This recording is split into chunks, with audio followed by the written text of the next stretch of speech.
Alright, you lovely, wonderful people. I just wanted to talk about something literally on my drive home. I've been going on about the dollar situation where I feel the dollar's going to collapse. And I feel this with full conviction.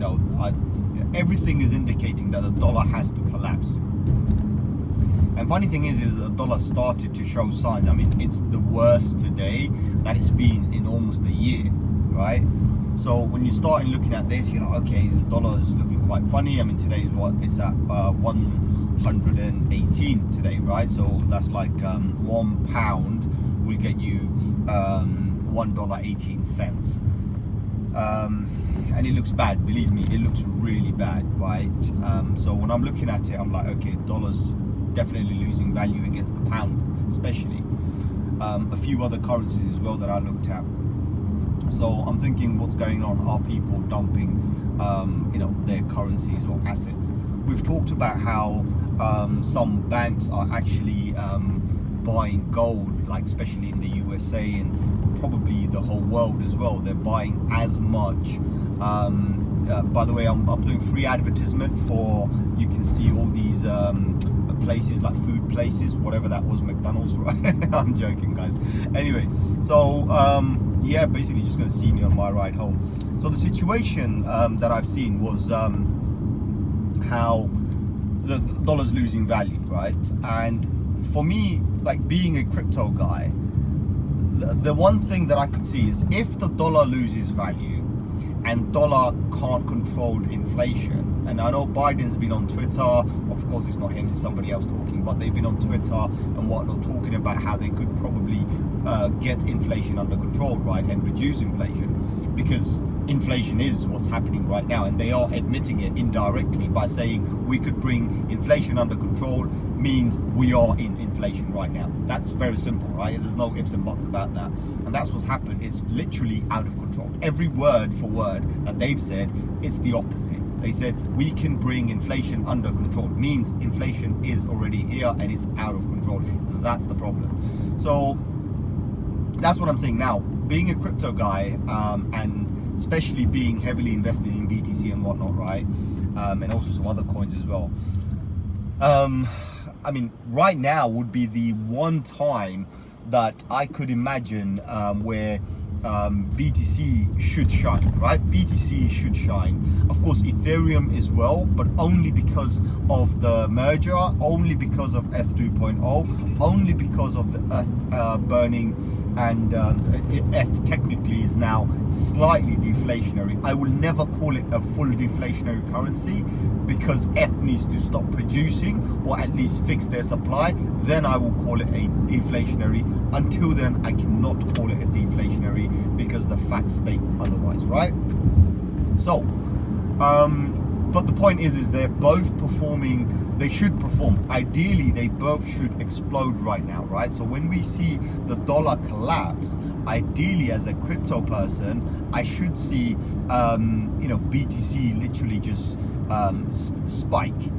And I am expecting that, funnily, right? So I'll be honest with you, I am definitely expecting that.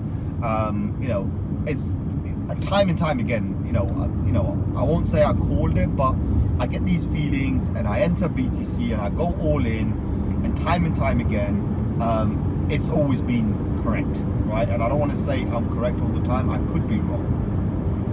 I've always laid my cards on the table. I've always said, look, the 10K is possible. And I've always laid scenarios where I said if it goes to these lower numbers.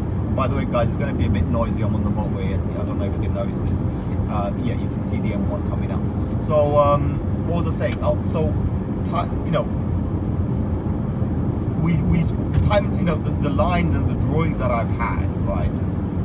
I've always said that, look, the probability, when we're going in a particular direction, then the probability is higher to continue in that direction up to a certain number, right? And I've always said, look, 10K is possible, 13,008K is possible, so 13.8K is possible.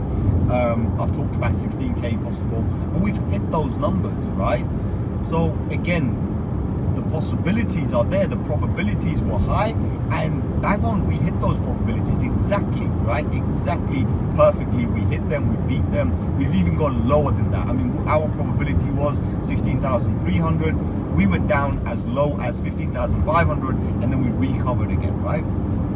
But I don't think it's over. All of this is not over. And, I expect right now, honestly, I expect this is the one, right? I expect BTC to prove itself. Because remember, BTC, when it was first proposed, when everybody, was getting to know BTC, one of the questions a lot of people asked was, what does it do? What problem does it solve? Why do I want it? Why would I need it, right? These are the questions that a lot of people ask. And a lot of the advocates of BTC, right? And same thing was sold to me as well, and I actually understood it to be the same thing as well, is that it fixes the inflation problem. If the dollar inflates, then BTC should immediately be worth more, and you eventually make more. So say, for example, you have money in your bank, $100, just to be safe. You have $100 and everything is inflating around you. Your $100 can only buy so much, right? So you lose the capacity to buy more, for example. So deflation means you can buy more. Inflation means you buy less, right? Let's just say this way. Say, year one, you got $100. Your $100 buys you 20 different things. And then year two, we have inflation come in, and now your same $100 only buys you 10, maybe 15 of the same thing, right? So that's how the most simplest way to put it. And BTC is supposed to counter that, right? BTC is supposed to counter that in a particular way, where it's supposed to say if you had $100 worth of BTC, then when you're able to buy, say, 10 items with your $100, BTC is supposed to allow you to buy the 20, if not even more. That was the whole design of this, and so far it's held. If we do go back to the basics and we look at BTC from when it was launched, and I'll just say 5 cents, right? If you do the maths, then yes, your one BTC couldn't even buy you anything worth 5 cents before. Now it can buy you a lot more of 5 cents, thousands of percent more, right? So yes, it has proven itself to do this, and that's how I'm looking at this. Even today at $16,800 right now, and I am looking at my chart, guys. I am looking at my chart. In fact, I just need to change it back to that chart, because I was observing I was actually observing my dollar, but I'm going to move it back to my BTC chart. Give me 1 second. Currently it's at 16,830, right? I'll just tell you the time, so that way you will understand what all of this means. The time now is 11 minutes past 11 p.m. in the UK. So that's what I'm saying. Anyway, so right now, even now, BTC compared to 5 cents of BTC, it's still, you get a lot more. But if you look over time, what you notice is your $100 doesn't get you more. So 13 years ago, during the same time when BTC was released, whatever you were able to buy with $100, you're going to buy a lot less, right? Whereas in your BTC, you couldn't really buy anything. Now you can buy a lot more. So in that sense, it has been kind of deflationary to the inflationary system. ETH, pretty much the same thing. Obviously, ETH was launched later, but the point is it's the same thing. And I do feel that ETH is, so deflationary right now, but I'm never going to give it 100%, as I said to you, until they fix their supply. But yes, ETH is performing well as well, or it should perform, right? And my expectations are they should both explode if the dollar collapses, right? If the dollar collapses, where, for example, I'm in the UK and I see £1 buy me £1, $1.30, or maybe $1.40. Don't be surprised, it could go down all the way to like £1 buys you $2. If I see that kind of a situation, that means dollar's gone. That's it. That's the end of dollars, right? You think crypto market bleeding $250 billion, going from $1 trillion to $750 billion. You think that was bad? believe me, when the dollar collapses and it goes from $1 to, you know, like where we were recently, right, when the dollar hiked, if we go to, for example, £1 buys you $2, my God, that's a mega crash. That's a $50 trillion crash, $50+ trillion crash, right? Because there's about $1.2 trillion out there. So that's going to be a mega crash. Talking about crash, recently Amazon was the first company in history to have $1 trillion wiped out from its balance sheet, right? Somehow, whatever, it was profit or loss or whatever. I just saw it, I was like, wow, it's the start. All of this is just, you know, stars aligning. Everything is telling me it's coming. Something big is coming, right? And you might call me a bit of a conspiracy nutter because I do say certain things that do not make sense to many people, but it's not supposed to make sense to you if you're not in the same field, right? If you don't have the same mindset, it will never make sense to you, and it's fine. People who are in the same mindset will understand what I'm talking about, right? You know, all of these mega global agenda about, you know, climate change, get rid of fossil fuel and everything. You gotta wonder, like, well, hold on, how is electricity produced? And I'll give you a good example. At my home, I am with a particular company who say they only supply me renewable energy. I'm thinking, do you have a separate line? I mean, are you able to send me all that electricity from wherever you're getting renewable energy from, wind energy, solar energy, whatever? How are you even sending it? Because all I see is the same connection, the same lines. So how does that work, right? You got to wonder. And yeah, it's just, look, it's out, you know, I have theories how it might work. You know, there may be some sort of a substitution system where the renewable energy is being sent to the main, you know, fossil fuel energy centers, and they're just substituting that. And then because I'm with that particular company, that company says, well, you've allocated that much money, so you're getting that renewable energy. That's what it is, because I'm using 100% renewable energy. So whatever that means, right? But none of that matters, right? None of that matters. The point is you've got global elites holding on to these things, and they're not going to give up.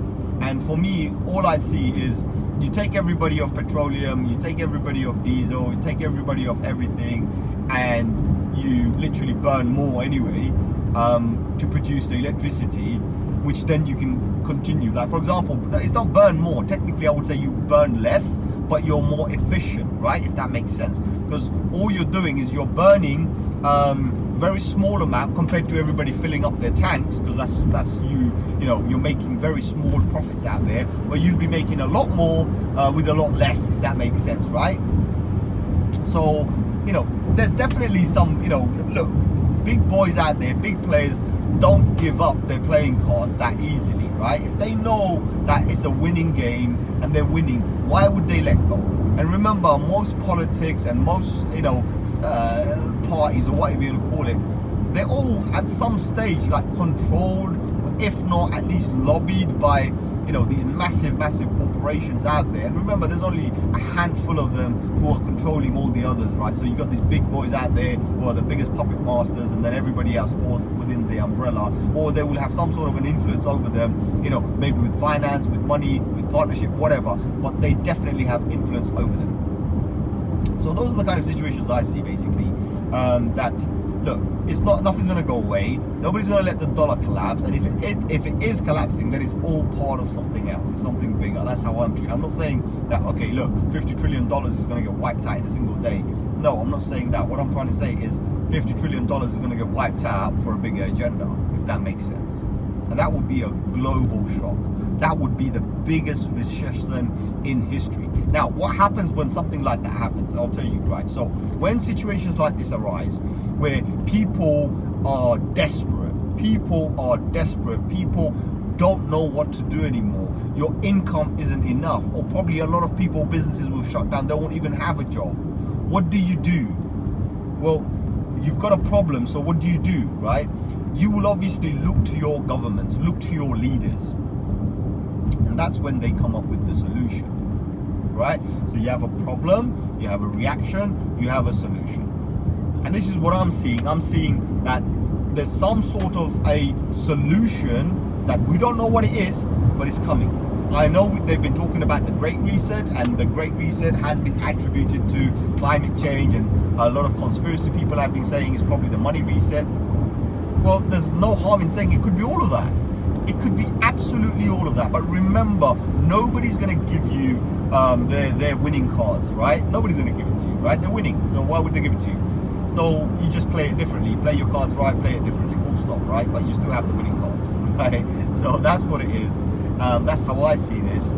But I do hope, and that's all I can say. I don't use the word hope normally, because I'm always like, look, I know this is going to happen. And I know this is going to happen, but at the same time, I do hope that crypto does exactly what it was designed to. Bitcoin does what it was designed to, or at least what I was told it was designed to do, right? What made me a BTC bull, what made me the biggest fan of Bitcoin in the world, I would say, right? I know there's others bigger than me probably, but the point is I am a massive fan. I'm a true believer, and I feel that it's one of those situations where we can actually hopefully potentially make a lot, but it's not about making a lot, it's more about surviving. I think that's what the most important thing is, because I think it's all about surviving, because if we can't survive this situation, we've got a problem, in my opinion at least, right? So yeah, it should be very, very interesting. But yeah, I know a lot of people probably think I'm nuts. I've been going on about this for so long. But guys, look, I'm going on about this for so long because I just want to share information, nothing else. And I can share news articles with you that someone's already published, right? I can be that channel who does this and that, but that's not me, right? You know very well by now that I will happily give you my opinions, and I'll tell you what it is. I'm not just going to copycat somebody else and show you someone else's article and read about it and then just go on about it. And I know some channels have actually done very well doing this. There's a few with at least 2 million subscribers, and that's what they're doing. Good luck to them, right? Good luck to them. But they're afraid to give their opinions, in my own opinion anyway. So that's what I'm saying, and I'm just saying, like, dollar has to go, and when the dollar goes, of course the digital dollar is going to be in. That's coming, so that we know the digital dollar is definitely on the horizon. It's definitely coming. When it does come, how is the money going to react? That's very crucial. That's something we don't know. BTC, where we are right now, whether it goes low, whether it goes high, it doesn't matter. Because remember what I said last time as well. If we fall below the 2017 high, that's just a bonus. Whether BTC goes to 5K, some people are calling that, whether it goes to 10K, whether it goes to 4K, whether it goes to $500, even $1, it doesn't matter, right? Because if everything else collapses, then you're only going to be valuing it in what it is, right? If that makes sense. So, remember, crypto originally started with what are you willing to pay for it, right? It wasn't, it's worth $1, it's worth $5, 10. It wasn't. That's what it's become, but that's mostly because of the volume of people coming in, the volume of manipulators and influencers and whatnot coming in. This is why we today have a price structure where the price comes and goes. Originally it was, I'll give you this much BTC, will you sell me something? Or I'll give you $100, how many BTC you're going to give me? That's how it used to be. That's the old system, right? It was like a barter system. It's like, I'll give you this, would you give me that? And that's how it started. So if it goes back to that, it doesn't matter if one BTC is worth $1. It doesn't matter. That's the funny thing. Nobody really understands when we say something like this. It doesn't matter. All that matters is, for me, what I see is all of this is just a bonus. Now, I could be wrong, and I could be broke, and I could be sleeping in a park bench today, right? Tomorrow, whatever. If all of this, nonsense to most people, what I'm saying is just nonsense. That's what's going to happen. I'll probably end up sleeping in a park bench, but I don't really care, because nothing else is going to save me. What am I going to do right now? Think about it. So I've got, say I've got some cash, right? Or I've got money in the bank. well, if everything collapses and people start doing a bank run, well, that's my money gone in the bank. Okay, if the valuation drops and everything is devalued to a point where it's not worth anything anymore, right? And they want to launch some digital currency or whatnot and this and that, well, now I've got another problem. Means the cash that I have, say if I had some cash, well, that's useless as well, right? So, you know, and I say, for example, I put money into gold, right? Or I want to put money into gold. Unfortunately, there's no one selling gold. You know, gold bars are now kind of you know, rare because everyone else is buying them up and locking them up. So I got a situation there, so I can't buy gold. I want to go buy silver. That's also gone. What do I buy? You know, what, 9 karat gold? No, that doesn't work, right? 9 karat gold doesn't work. So I would then look at my digital currencies like BTC, Ethereum, whatnot, but they're worth less as well, right? So I go to pay with my, you know, money. It's not worth anything. Nobody wants my money, right? I want to pay with my bank. Well, I can't because my banks are blocking it. So what do? Do you see what I mean? So when you start thinking deep, right, it totally makes sense. It's like, hold on. Yes, there's a situation here where if something happens and, you know, money collapses, then everything would look like it's devalued. But it's what happens afterwards, right? What happens afterwards? You know, if something can survive, like we know, for example, paper money is worth less. Why? Because paper money can be changed. I know they always say, no, it's government issued. Well, government can tomorrow issue a fresh note. You know, American history, that during the Civil War, right, and during the American Revolution, they actually had a whole different money system. They actually had what's known as greenbacks, right? They temporarily made a money and said, that's money, because we're not going to use the other money. Can you imagine that? So, similar way, you know, governments and leaders can actually change money whenever they want. If they turn around and say, all the money on the planet is worthless, and whatever we issue now is the only thing that you can use, then all your money is worthless. And if all your money is worthless, so what do you buy? What you go to buy BTC from someone or somewhere by luck? What's going to happen? Who's going to accept your money? Because it's worthless. Nobody's going to accept it. However, right, BTC, they can't stop it. This is how I'm thinking. I'm thinking BTC, they can't stop it. So if they can't stop it, then end of the day, at some stage, some people might want some, right? And I'm just working on probability. I'm saying, okay, maybe at some stage, some people might want some. And if they want some, then they're going to pay for them, right? And if they pay for them, then BTC immediately is worth something, right? So BTC will always have a value. Now, whether it's $1, whether it's $10,000, $1 million, it doesn't matter. Why? Because remember number one rule, right? I've said this so many times on Discord and other places as well. One BTC is worth one BTC. The question then will be, how much will you be paying for one BTC? That's how I see it. How much is one BTC going to be worth, and how much will you pay? Right?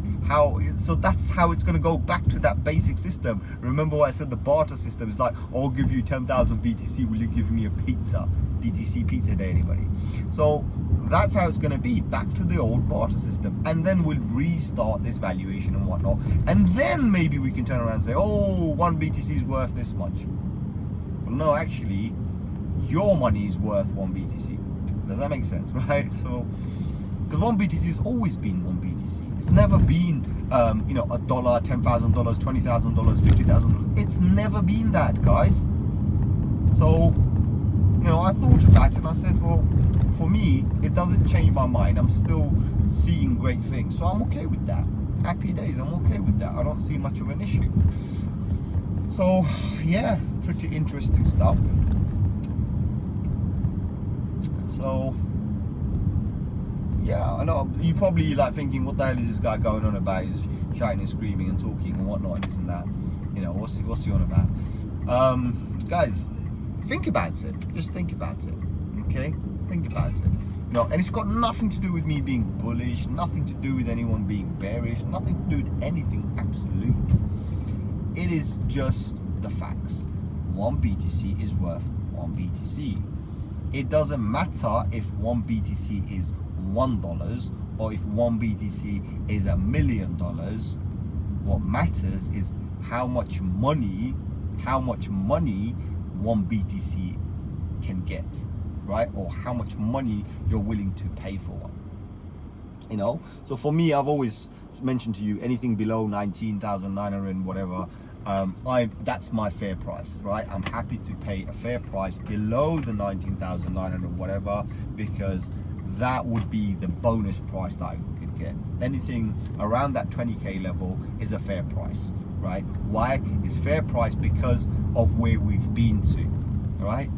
Because of where we've been to, and all of that was fueled by all the money printing, and I don't know.